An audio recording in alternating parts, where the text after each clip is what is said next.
Yeah. I love my HBCU. And boy, I love it, love it. I love it, love it. I love my HBCU. And man, I hope my team they won one. I hope my team they won one. Yeah. Man. I hope my team they won one. I hope my team they won one. I tune into the HBCU Sports Lab to see if my team won or lost. If they lost, I'm quiet as a mouse. But if they won, keep tab. I'ma do the dab, yeah. Dr. Cavil, he know what he be talking about. Mike and Charles, they know what they be talking about. They compress the analytic data with this hip hop. If you know them like I know them, they gon' tell you if your team, if they won or lost, and who the ball. So listen to Professor, yes sir, and pay attention, cause he gon' teach a lesson. And welcome in to another edition of Inside the HBCU Sports Lab. Charles Bishop here, along with A.D. Drew. What is going on, A.D.? What's going on, man? I don't trying to get back in the routine. It's been almost 2 weeks since I've been on the air, man. I know your ears should have been burning pretty good today. And I got a lot I want to get off my chest because I hadn't been here in 2 weeks, my brother. We will get to it. We will get to it. Again, welcome into another episode of Inside the HBCU Sports Lab radio show and podcast, the show that's covering the sporting HBCU diaspora and all things HBCU sports for institutions large and small, from the NAIA to the NCAA. We share insights and information on the HBCU sports culture and the HBCU athletic aesthetics to facilitate the story of HBCU athletic programs and the business of HBCU sports. I'm your host, Charles Bishop, tonight, along with my co-host, A.D. Drew, and we're filming from our home studios and sending a signal live to our KCOH 1230 AM studios and the Texas Radio Hall of Famer Ralph Cooper in the beautiful home of Texas Southern University from Houston, Texas. A lot of news and notes to get to today, man. Let's start things off. First and foremost, let's offer kudos as Texas Southern has extended Vice President of Intercollegiate Athletics, Dr. Kevin Granger, through 2029. Dr. Granger has served as TSU's Vice President of Intercollegiate Athletics since 2018, and he's been affiliated with the university for 31 years as a student athlete, coach, and administrator. And this is a statement, AD, from Dr. Granger. I would like to thank our Board of Regents and President Crawford for having the trust and belief in me to guide our athletic program. Texas Southern has played a pivotal part in my life, and I'm honored to have the opportunity to keep building on the foundation. We are coming off another history-making season, both academically and athletically, and my goal is to continue elevating TSU to another level, as I also want to thank the student athletes, university faculty and staff, and athletic staff for working together as a cohesive unit to ensure TSU remains at the forefront in this era of college athletics. Dr. Kevin Granger getting extended through 2029, more stability there at Texas Southern University, AD. You know, I would ask you what in the TSU is going on out here in the HBCU athletic space, but congratulations to Dr. Kevin Granger. You know, it comes on, ironically, comes on the cusp of the person who he replaced, Dr. Charles McClellan, getting an extension with the SWAC. Yeah. So, it's something in the water y'all got going on down there in Houston, man. Some good stuff going on for some people in their careers with ties to Texas Southern University. Very unique time and space, I think, not just within the conference, but at Texas Southern University as I'm adjunct in there at Texas Southern. There are a lot of great things going on, especially from an athletic standpoint. And I think there's a lot of rejuvenation, if you will, within the student population with regards to Texas Southern sports. So a lot of great things going on over there. Well, like I ever lost anything on the hardwood anyway. I mean, when it comes to men's basketball, I mean, Texas Southern is the standard. Yeah.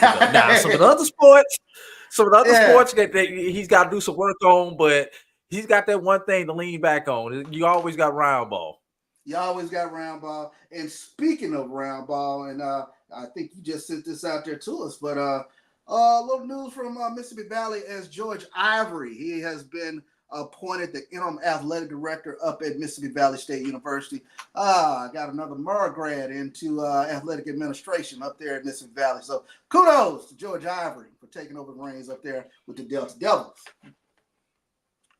Yeah, congratulations to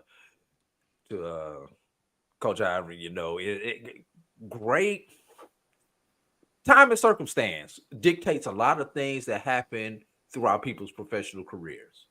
So if the person ahead, obviously you cannot get promoted unless somebody ahead of you leaves, either by choice or not by choice. But obviously the previous athletic director left by choice to allegedly to return back to Jackson State. So you know, I hope that he that Ivory takes advantage of this opportunity. You know, he may not get the job on a permanent basis. You know, let's be real. Of course, they're going to go through their normal search that they would do in this situation. But this is an audition for him, not only to attempt to get the job here at Valley, but possibly later on when he does stop coaching to go into administration on a permanent level. So I hope Coach Ivory takes advantage of this opportunity, be it brief or be it extended, before they make a final decision there at Valley. And I wish him luck. And you know, a lot of challenges there at Valley, but Valley has come a long way. Still has a long way to go. Yeah, but they have come a long way, y'all. They've come a long way. A lot of momentum up there near being under the direction of Akeem McClellan. They had some new things this past week, new branding efforts in terms of new Delta Devil and things of that nature. Broke ground on a couple of things up there up in Itabena, but a lot of forward momentum. And now George Ivory takes over the reins. And a statement here from Valley President Dr. Gerald Briggs, who appointed George Ivory today. He expressed strong confidence in Coach Ivory's ability, stating Coach Ivory is a dedicated and experienced leader with a profound passion for Mississippi Valley State University. Undoubtedly, he will excel in this role, continuing to drive our athletic programs to new heights. So kudos to George Ivory in his new capacity as interim athletic director up at Mississippi Valley State. So we'll take a look at some more news and notes around the HBCU stratosphere. Angel Jackson, remember that name, AD? Former center for Jackson. With that name, I'm just messing with you. Former center for Jackson State, she finds a new home overseas. This comes to us from Chris Stevens with HBCU Sports. But Angel Jackson, former Defensive Player of the Year in the SWAC, has signed a contract to play with Faenza Basket Project Lions in Italy.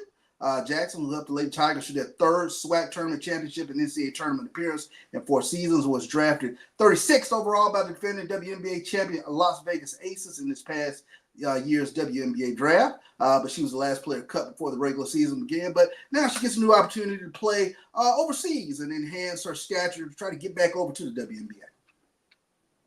Yeah, great opportunity for her to play and to make her name overseas and hopefully be able to come back stateside. And let's be real. And I don't want to diminish this when I say this. Nothing special about a player going overseas on the women's side to go play basketball, because even those ones that you see in the W still go overseas to play basketball during the traditional basketball season, because that's how they make a bulk of their money. They make more money overseas than they do over here in the W. But it's something about the prestige of playing in the W. So, like I said, I don't want to diminish when I say that it is special that she got to go overseas, but it's not as impactful as you would say if there was a men's player who went overseas to do it, because that's kind of the norm. She's just only got the back half of the norm for women's basketball. But congratulations to Angel Jackson on that. And I've got one more that I want to get out before we go to this first break on Go for it. Some appointments and everything. How about Dr. Walter Kimbrough being appointed the interim president at Talladega College after serving so many years there at Tennessee State? Dr. Edward Hill, the college's provost, served as the interim president up until June 4th following the resignation of Dr. Gregory Vincent. I'm trying to scroll down through this. We are thrilled to have Dr. Kimbrough join Talladega as our interim president, says Lewis Payton. His extensive experience and visionary leadership are exactly what we need to navigate this period and lay down the groundwork for a prosperous future. Dr. Kimbrough's commitment to serving for the next year will be pivotal in establishing stability and fostering growth across all areas of our college. So Kimbrough, formerly of Tennessee State, if I have my memory serving me correctly. So Dr. Kimbrough, Tennessee State or Dillard? Dillard. Okay. Well, didn't he leave Dillard and go to Tennessee State? He might have. Or do I have that backward? Do I have that backwards? I'm not sure. I have to take a look at it. We'll take a look at it during the break. We'll take a look at it, but all I know is I saw the tweet from Dr. Kiki Baker Barnes stating to him, "Welcome back to the HBCU AC."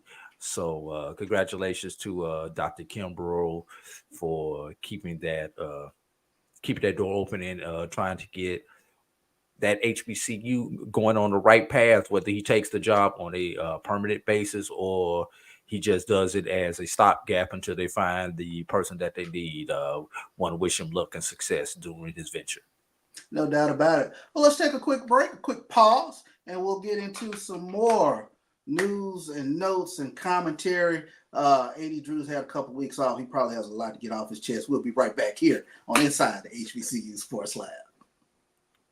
Since 2002, Empowerment Resources, Inc., a nonprofit organization, has empowered more than 1,500 youth and adults in Duval and surrounding counties. Through its programs, Journey into Womanhood, Girls Mentoring, Life Skills for Teens, and Parenting Education Coaching.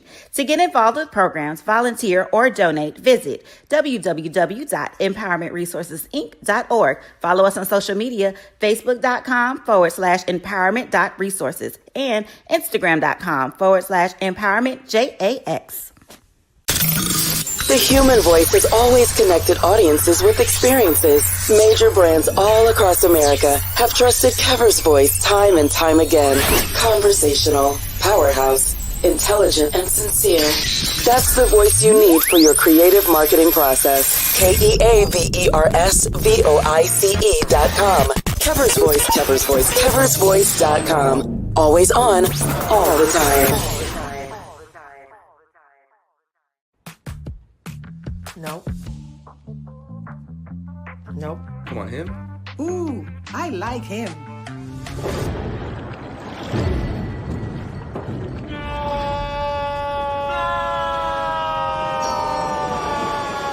Quick, the quicker picker-upper. Bounty picks up messes quicker, and each sheet is 2 times more absorbent, so you can use less. He's an 8. He's a 9.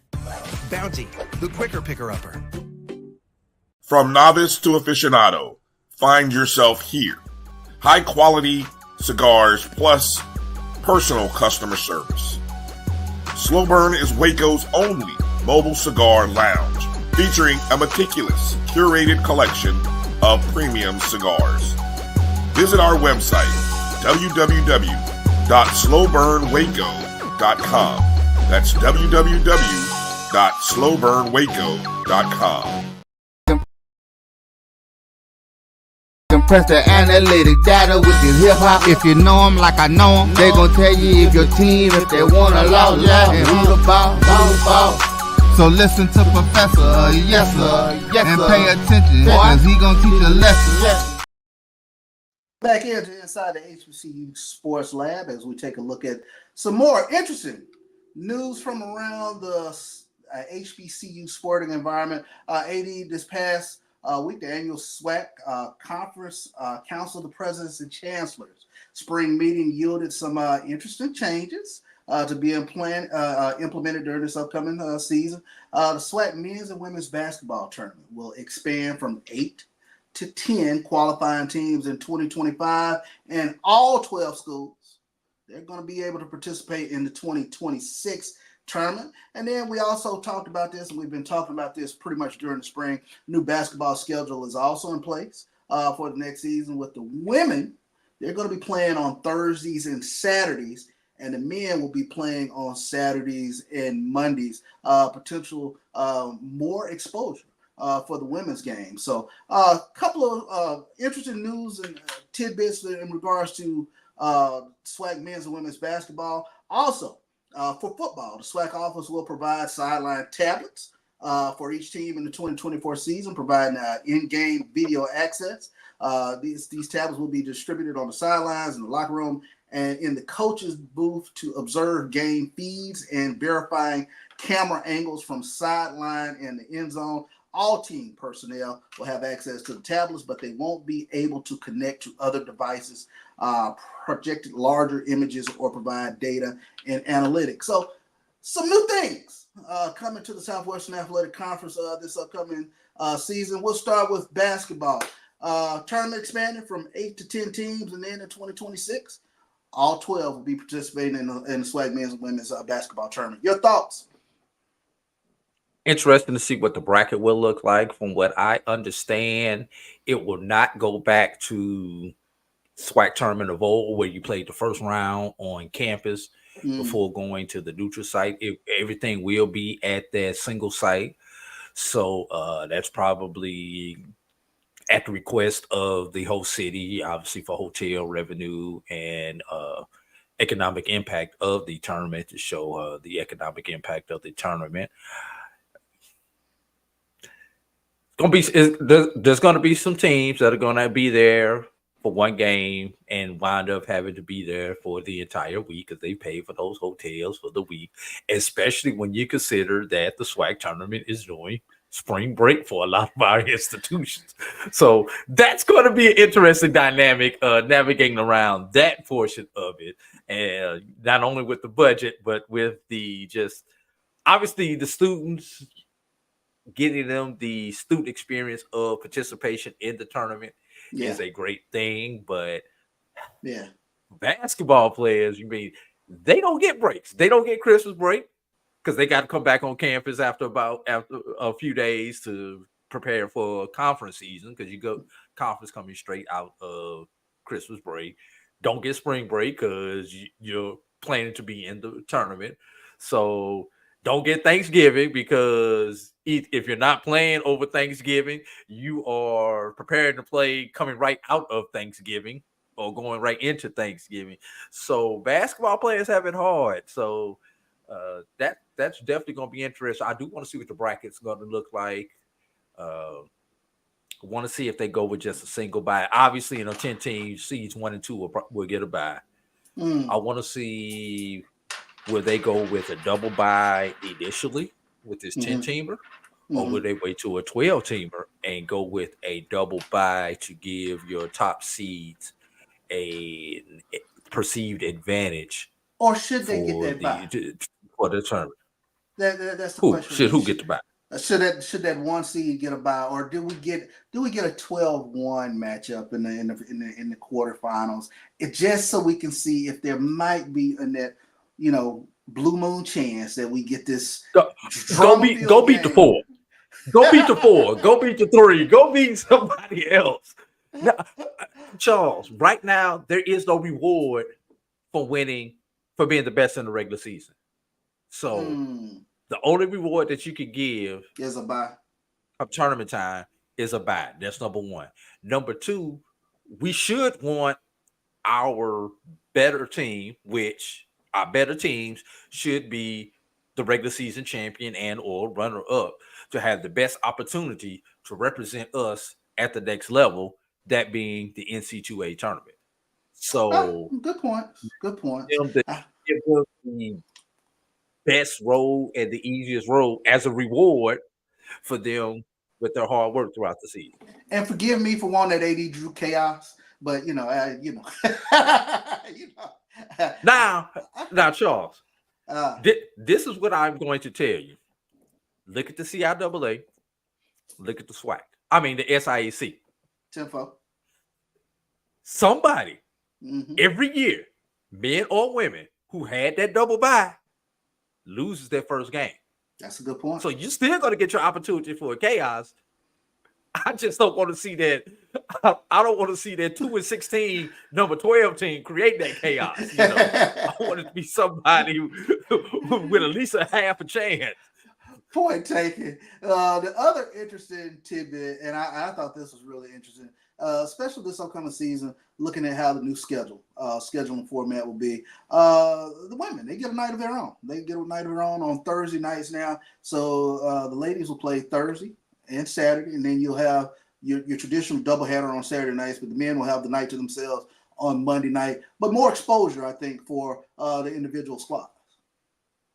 Yeah. I'll tell you what interests me is what I did not hear come out with the schedule. There were rumors that we heard that there was going to be a schedule reduction down to 16 games versus the 18 that they currently play.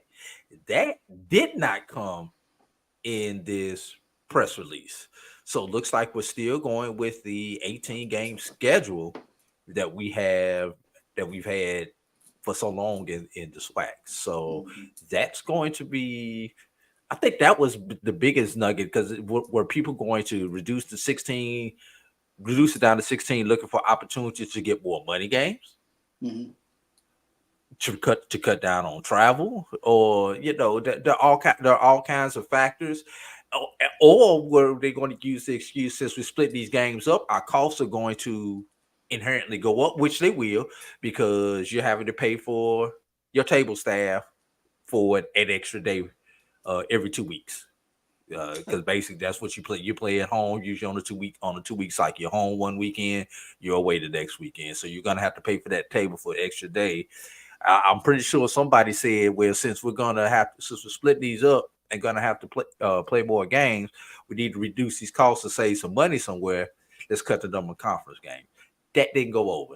I think that was the interesting nugget that came out of me, that they did not reduce it based on those various factors that are laid out from 18 games down to 16. What do you think the advantage would have been if you had reduced the games from 18 to 16? Obviously, 16 conference games, that's 2 conference games per team. Well, probably 1 per team, because one of those would probably have been a doubleheader that you wouldn't have had to pay for extra staff, extra security, extra ticketing agents, those things. That's 2 more opportunities that you would have had to, and I hate to say it, we know how some of our schools think, go out and get a check. Yeah. Point taken. I think those would have been the 2 advantages if they would have reduced it. But maybe teams felt it was going to be difficult going out and getting those extra 2 games, especially check games. Or that might have been an opportunity to play another I don't even want to put that out there. I don't even want to put it out there. I was gonna say non-Division I folk playing another HBCU in the D2 or NAIA, but that's the one thing that I didn't want to see come out of it, where we taking it and getting the extra home game by playing, say, I'll just say Alabama A&M and the Talladega would have played each other, close enough regional rivals. But that's the last thing we need, is something to reduce our strength of schedule. So no, that was a bad thought that I had. Shame on me. Well, let's take another quick break, and we'll talk a little bit about Florida A&M. They're back in the news again, and we'll get some thoughts in regards to what's going on over there. Like Jake Walker says, there's always something going on down there in Tallahassee. Damn it, you right again, Jay. Damn you, Jay Walker. We'll be right back here on Inside the HBCU Sports Lab.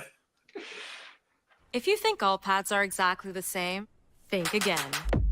This is Always Ultra Thins reinvented with the Always Triple Protection System.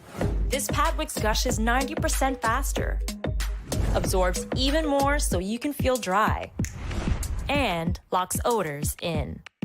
Rethink your pad for up to 100% leak-free and odor-free comfort with the totally reinvented Always Ultra Thins. This is always like never before. The Cuvée Group is a Florida-based marketing and training consulting firm. We help businesses communicate to their target audience and engage them in conversation. We also help to expand their audiences, which will ultimately result in growth for those organizations.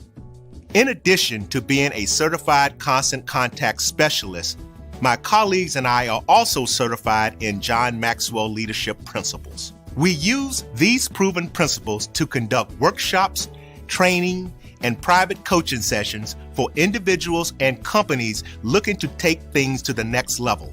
Contact us to schedule a free consultation. Issues today, don't delay, call Cavil.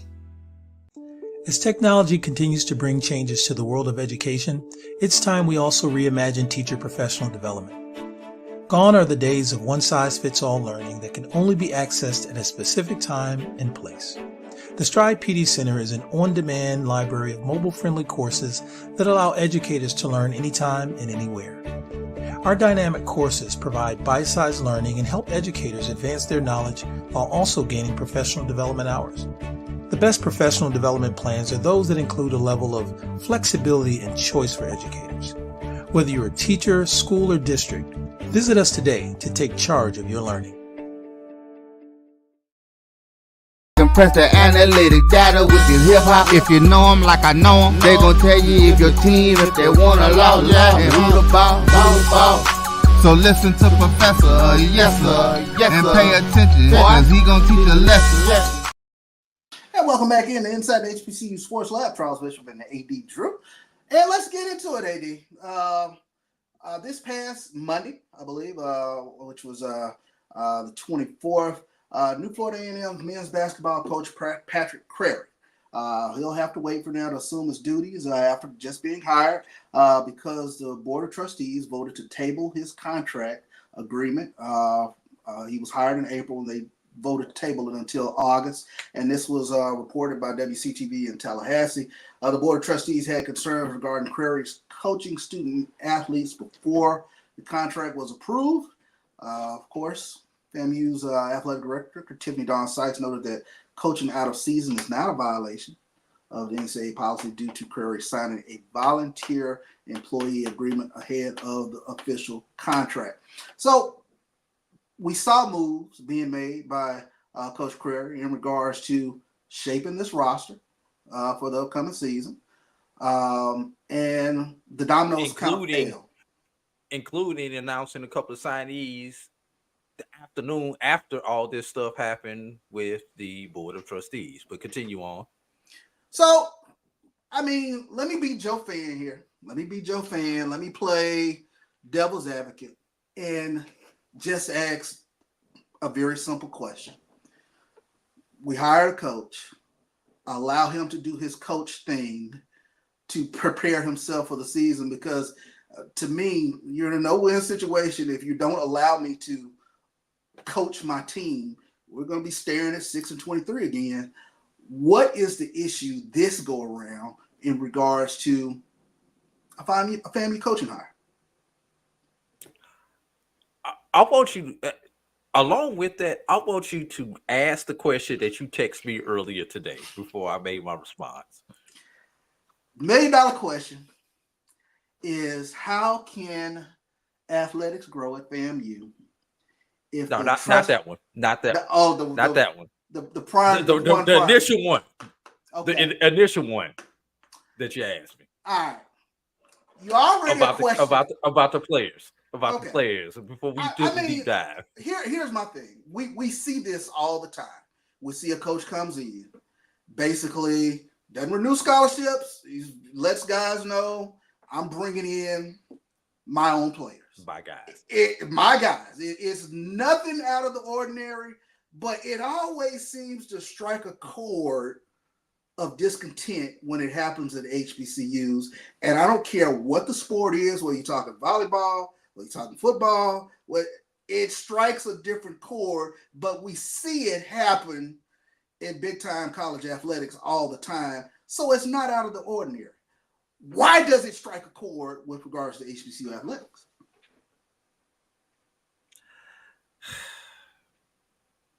Not understanding the business of the sport. You can go to University of Alabama. Nobody's going to say anything about it. You can go to Auburn. It's going to be expected. Clemson, Mississippi State. You name your big school in your state. It's to be expected when a new coach comes in. Here's the problem in this situation.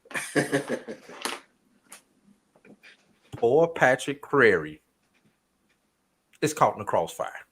He is caught in the crossfire in I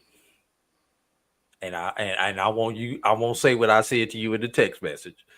In a power struggle. Okay. Between the board of trustees and the president / athletic director. This has nothing to do with Coach Crary. Fair point. This is the board of trust. This is the board of trustees. This is AD's Drew opinion based on some facts and some knowledge that may or may not be public information. So I'm not going to put all of it out there. But this is obvious. The board of trustees have lost confidence in the president and the president's hire of the athletic director. And there are some facts to back up why. There's some interesting things that back up why, and we'll talk about that on the on Sunday's BCSN Sports Wrap. We'll talk about some of those factors because there is a timeline, and if you looked at that timeline, you would have a little bit of pause also with some of the things they do. And then you come off of Jerami Gate. So after Jerami Gate, you have to know that everything that you guys do is going to be gone over with a fine-tooth comb. All the I's better be dotted, better be crossed, all the F's better be curved. Everything needs to be perfect when it comes to this. And you better have your data and your facts come up. We got a presidential debate that's going to happen tonight. And going into that debate, you better have prep for every possible question that you can have and have the data and or slides to back up what your argument is going to be in that question. From what I saw from the board meeting, although verbally said, the right answer was verbally said, there was nothing hard, concrete to back it up. No data, no stats. I could tell you anything verbally, but I show me some numbers. And shout out to the guys from the ONG Strike Zone last night. If you have not watched that first hour of the ONG Strike Zone, Brian, Kelvin, and Marcus, they really broke this down and broke down those player numbers that you asked me about, y'all. Where most of those guys that they were talking about that were quote unquote cut, 8 of them jumped into the portal before the coach even got there. That's half. But you got that was included in the 16 that were cut. Okay. 8 of them cut themselves. Okay. 8 of them cut themselves. You had other players whose eligibility have expired. Sure. You have other players who are on track to graduate next month. So we are really only talking about 5 or 6 players who were even eligible to even come back to play. So let me. And if you figure half of, I'm gonna just say this. Yeah. If you figure half of those, you keep half and you get rid of the other half. Those kind of come up to those numbers that would be normal, just based on matriculation. you said something very interesting to me that Coach Creary, he's just a man caught in a power struggle here. So let me play Rattler fan. Let me do this for a second. Let me help me out on this. And it's a real simple question. If the trustees and the vice president of intercollegiate athletics, if they can't get along, how can my athletic department grow?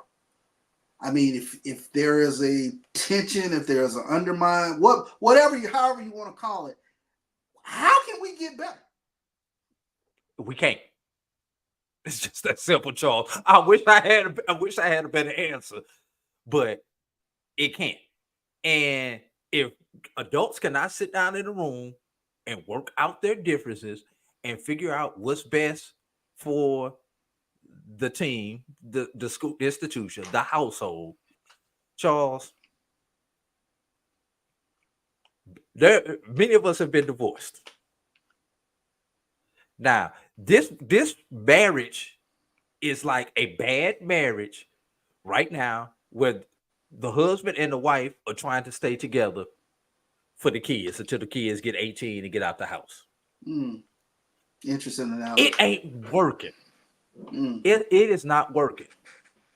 So for everybody's sanity, it's getting to the point where somebody gonna have to go down to the courthouse and file the papers.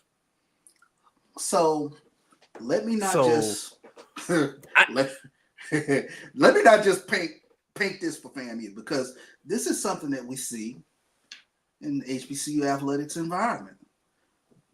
This ain't just a FAMU thing. This is we continue. We had it in December at Texas Southern. Yeah, we have trustees. Well, I mean, at what point do you allow the people that you've entrusted to make decisions with regards to the athletic department? I mean, there's school in the finer points of how to run an athletic department and things of that nature. But at what point do you ask trustees, or you ask boards, or you ask whomever that are the movers and shot callers of the university, take a step back and allow for the people who run the athletic department to run the athletic department? Or is that even possible? For some people's egos, it is not possible. But we just don't see it when it comes to athletics, Charles. A lot of times you see it on your own local level between the city manager and the city councils, or the county executive and the county commissioners, where the city manager's job is to do the day-to-day operations, i.e. what the president of the university's job is to do. The council's job is to set the policies that they go by. And part of this is the board of trustees' own doing by not holding the president accountable. And there's no disrespect to Dr. Robinson, but he's done some great things. When it comes to bringing in money for research, he's the bomb. But when it comes to athletics, and it's not just Dr. Robinson. There are plenty of presidents that's just not their space. And we've got TV attorneys, we've got real attorneys trying to litigate into stuff that they really should not be stepping into. And it puts everyone, and when I say everyone, I mean everyone, in a bad position. This man that moved from Miami, Florida to Tallahassee, Florida, and hasn't gotten a check yet. The one of the DSOs, the boosters, was supposed to give him $20,000 for the 2 months that he's been working without a contract. Well, he ain't even got that much yet. So how are we looking? Not only did you not approve this man's contract after he's left his job, moved his family, but you haven't even given him the middle money that you're supposed to give him to. And if you think it's bad now, Charles, the president has the right to extend him a 1-year contract without the board's approval. What you think is gonna happen if he do that though? If he pull that rabbit out of head? Yeah, you just would rather that rabbit not get pulled, I think, for the sanity of everybody. But the thing is, yeah, if you don't do that though, as the president, you expect this man to work until the middle of August for free? Sure. Because the other group who's supposed to give you that $20K has not given it to you. If I'm Patrick Crary, somebody better have me a direct deposit by the 1st or the 15th or whatever. Mm-hmm. Or y'all gonna have to find y'all somebody else, because I can't afford to feed my family on air. And that's what you asked me to do. And then to go for another 2 months, I hope his wife got one of those jobs where she can handle everything. Because right now, it's all on her. You're putting that man in a bad position because of a power struggle. Because you don't have the confidence to do anything. And if your lack of confidence is that bad, FAMU board, make the appropriate move. But don't leave that man out there hanging, because you're trying to see who's is bigger than the other one. And y'all know what I'm talking about. I tell you what, with that, we'll take a quick break, and we'll continue the discussion on the other side here on Inside the HBCU Sports Lab. Salient points. We'll be right back. Itchy, squirmy, scratchy, family not getting clean? Get Charmin Ultra Strong. Go get 'em! It just cleans better. With a diamond weave texture, your family can use less while still getting clean. Goodbye, itchy squirm. Hello, cream bottom. We all go. Why not enjoy the go with Charmin? At Hampton Law, our primary goal is to provide non-traditional yet effective solutions and redefine the approach to client legal concerns. As your trusted legal advisor, we believe in sophisticated, personalized services that eliminate the confusion and complexity sometimes associated with legal matters. Our high standard for client care and concern, coupled with our extensive legal knowledge and skills, make Hampton Law a resource focused on the protection of the client's interest and overall goals. We value our clients and truly enjoy working with them. Visit thamptonlaw.com to conveniently schedule an appointment online. Tamika Hampton Esquire, 1631 Rock Springs Road, Suite 336, Apopka, Florida, 407-494-1471. thamptonlaw.com. Nope. Nope. Come on, him? Ooh, I like him.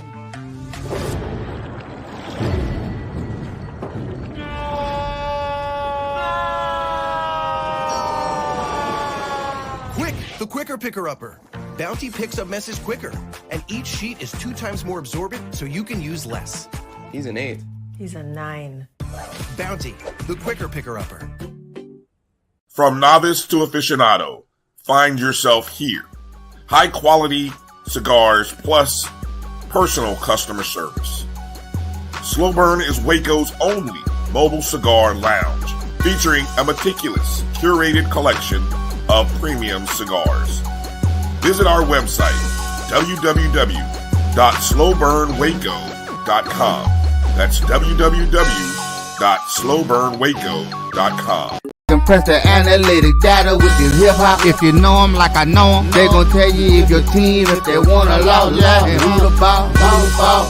So listen to Professor, yes sir, and pay attention, cause he gon' teach a lesson. And welcome back inside the HBCU Sports Lab. Charles Bishop and AD Drew here. And we're talking about the hire, Patrick Crary at Florida A&M. And basically the trustees, they have voted to table his contract until August. And one of the questions I wanted to ask you, AD, and I think this is another Joe fan type question, is at what point do trustees understand that you are sort of, for lack of better words, stymieing the rebuilding process? FAMU's coming off a 6-23 season, and there are a host of things to get done in the off season. And I think Tiffany Dawn Sykes, she talked about scheduling, securing travel contracts, ordering equipment, awarding the scholarships. And those are a lot of the things that you are sort of backtracking on, and he'll have to hit the ground running if his contract isn't, tabled until August. But what is it about that part of the rebuilding process? We're talking about a basketball team that hasn't had a winning season since 2007. If you're going to be serious about the hire, serious about getting FAMU basketball back on track, why, for lack of better words, retard the progress? Because we're not serious. If it's not football, we're not serious about it. I hate to say it, it's that simple. Nobody cares that our baseball team plays in one of the worst facilities in the SWAC.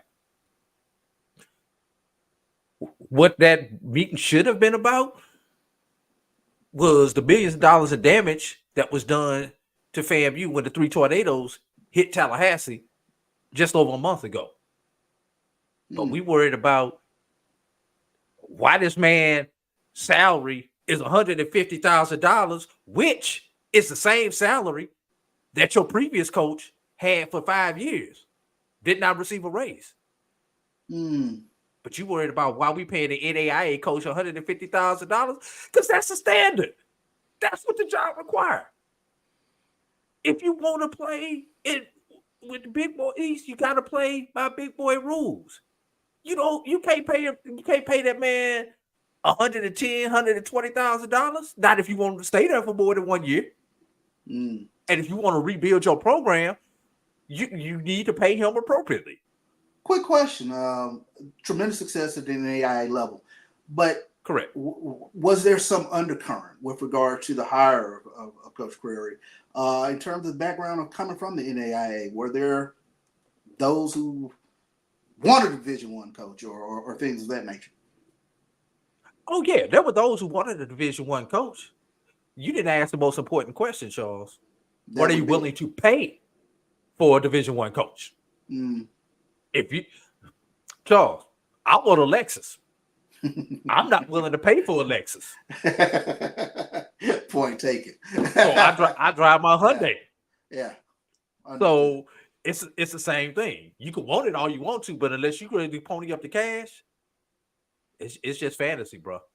Understood. Yeah. Understood. Did you? There was a list of former NBA people, current and former Division I coaches, Division II coaches, and I looked at that list, and 50% of them automatically you just scratched them off because you knew you weren't gonna be able to afford it. And if you could afford the salary, you weren't gonna be able to afford the other stuff that they were gonna request.